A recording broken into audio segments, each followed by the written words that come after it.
یہ مسئلہ ذہن میں رکھیں کہ جب سارے بدن پر پانی پڑ جائے اور کلی کر لے اور ناک میں پانی ڈال لے تو غسل ہو جائے گا، چاہے غسل کرنے کا ارادہ ہو یا نہ ہو۔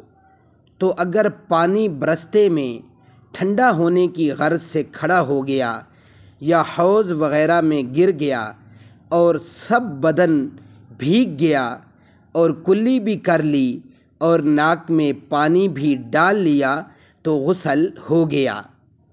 یہاں ایک بات یہ بھی ذہن میں رکھیں کہ نہاتے وقت کلمہ یا اور کوئی دعا نہ پڑھنا بہتر ہے۔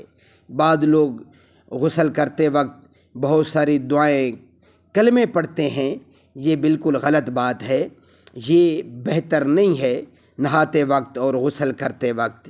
میرے محترم سامعین، آپ حضرات سے گزارش ہے کہ مزید ایسے مستند شرعی مسائل جاننے کے لیے میرے اسلامی چینل کو ابھی سبسکرائب فرما لیجیے۔ جزاکم اللہ۔